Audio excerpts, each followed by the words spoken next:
Katrina Lenk, the amazing Tony-nominated actress from The Band's Visit, thank you for sitting down with me today.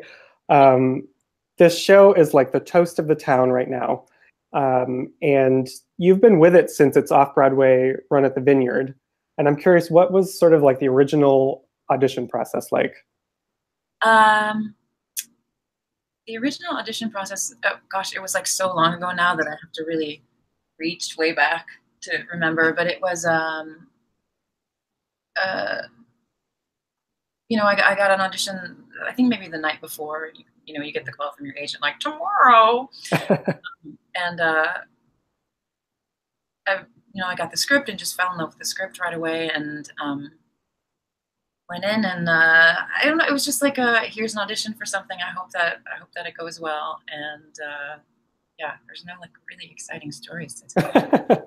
Well, it was critically acclaimed there, but it's not the type of like size of show I feel like that normally is seen on Broadway, which is pretty exciting. Did you ever anticipate it moving after the off-Broadway run? We I think we were all kind of surprised that it had the reception that it had at the Atlantic. You never know, and you hope that people like the show you're doing, but you never really know. So we were really excited, and there was hope. There were hopes, of course. Mm-hmm. We got extended a couple of times, and it seemed like, oh well, maybe we'll get to do it again. But the business is so hit or miss, and you just can never really bank on too much until you get the contract. So to answer your question, no, we didn't know, but I think we all had hopes. Yeah. And I mean, you've done, again, like this show is so intimate and gentle, and you've certainly done like big scale Broadway musicals, like you were Arachne dangling from the rafters and Spider-Man, which is incredible. But you've also sort of like carved out this place for yourself with The Band's Visit and Indecent and Once, of these really, smaller scale intimate shows. Is that a space you like and enjoy working in? Definitely.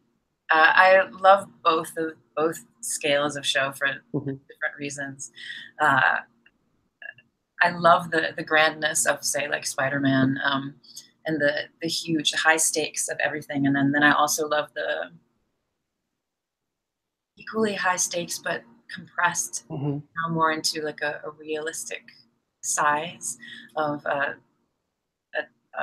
Band's Visit and like Once. And Indecent was kind of a combination of those two things. Yeah. It had like this grand sense of theatricality and also was super intimate. So that show was this really wonderful like marriage of the two things, which was quite a treat.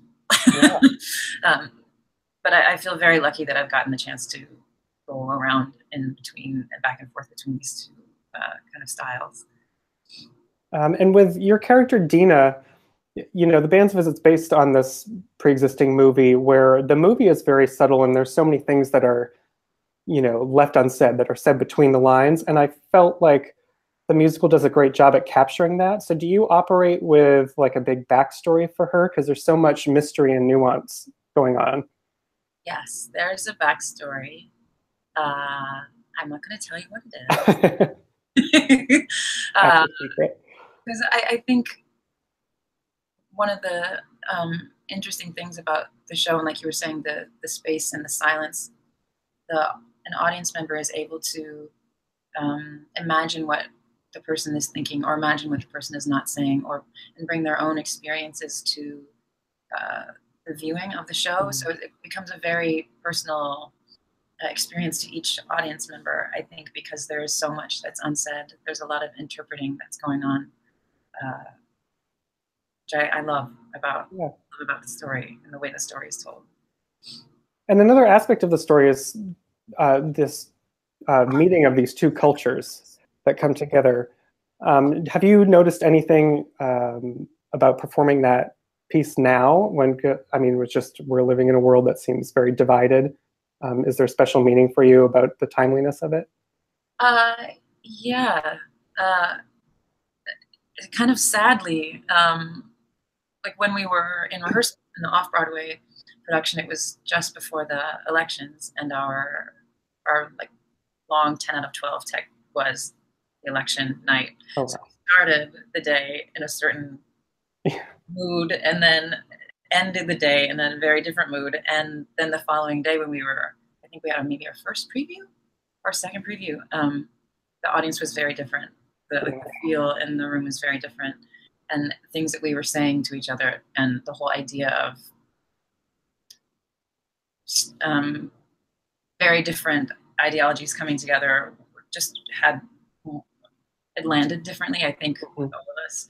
And you can feel it here too. I think if people are not familiar with the show and come in and they know, oh, it's Israelis meeting Egyptians, they maybe come with the anticipation of there's going to be political drama. So the very beginning of the show sometimes is tense for the audience in a way, which wonderfully just fades, I think, once they understand that it's not about any of that, and it's just about people.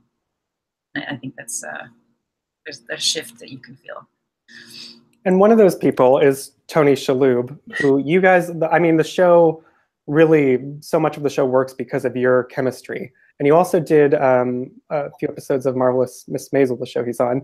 What is your sort of working relationship like? Why do you have such great chemistry with him? I don't know. He's so impossible. He's really a horrible actor, a mean man. It's really difficult. So who knows? I don't know. I was really nervous when I first met him because I was like, oh my God, it's Tony Shalhoub. And he's just wonderfully down to earth and doesn't have a lot of, I'm Tony Shalhoub. You know, he's just a man. He loves the theater. He's an animal of the theater. He's a team player and very generous on stage in scenes and also off stage, and so willing to laugh at himself at any moment and also at me. So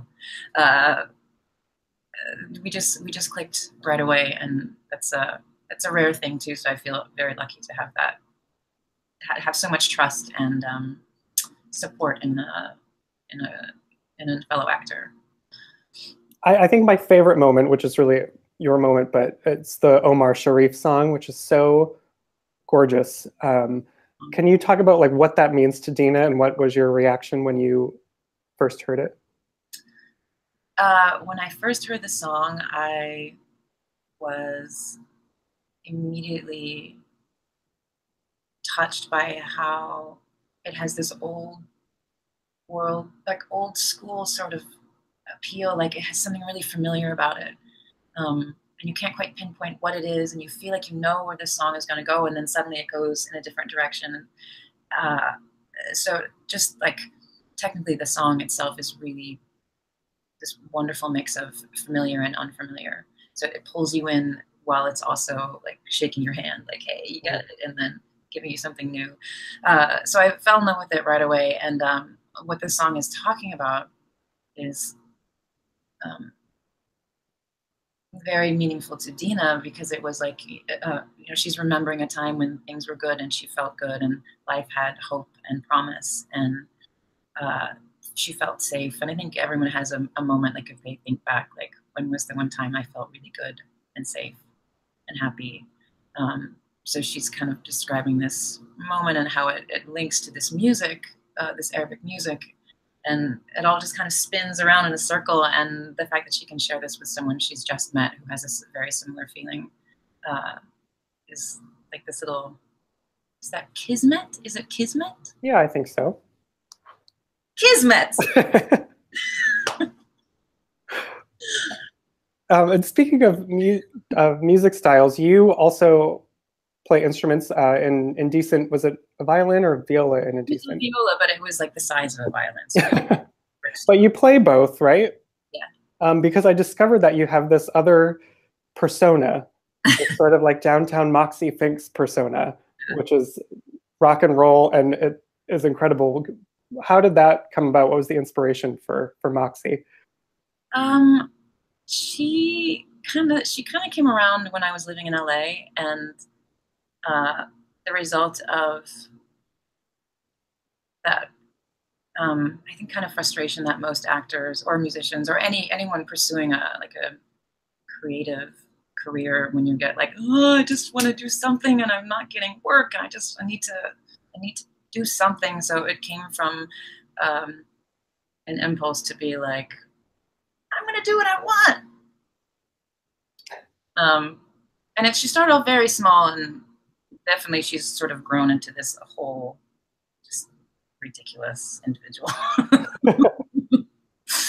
But the joy in not being responsible to anyone, or like getting to say what I want, getting to construct the evening how I want and express whatever I want to express is really gratifying.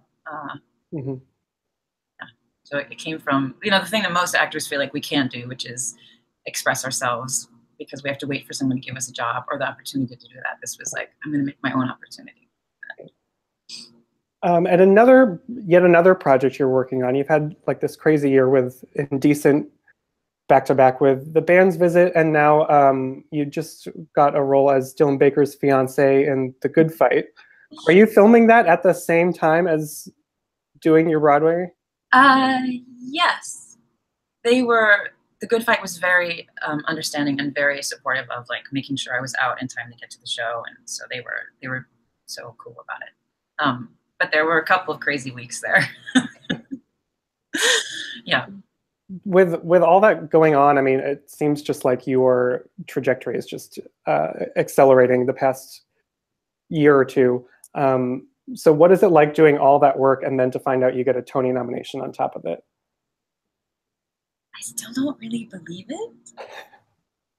Like, I'm hearing you say it, but I'm still like, you're talking about someone else, I think. It's a weird, like, it's just like bouncing off in a way. Anyway, I have my little Tony nominee pin over here, and there's like just got the certificate the other day, and I'm still like, that's for someone else. I'm just getting it to give to someone else right now. So it's still very surreal. Very surreal. And the cool thing about your category too is that it's an expanded category. Like usually there's only 5 and they found room for one more. Have you gotten to like actually spend time with your fellow nominees and enjoy it during this process, or is it too much of a whirlwind? I knew a couple of them already from working with them, so it's neat to share the category with some friends, and I have gotten to meet. Yes, I know all of them, and I'm just excited for them. And most of their work I have seen, and so I'm fans of their work, and it's really it's a pleasure every time I see them, and it's really a great thing to share with these extremely talented ladies. So and it's a whirlwind whenever I meet them. Like there's not a whole lot of time to hang out, but we're definitely very connected, I feel. Well, I'm so excited. I'm going to let you go because I know you have some obligations to get to. Rehearsal. I can't wait to see what you do on the Tonys. I'm excited you're there because I wanted you to be there for Indecent, so I'm glad you're getting this recognition now. And thanks for sitting with me. Best of luck in June. Thank you. So nice to meet you. Thank you. You as well. Thank you. Bye. Bye.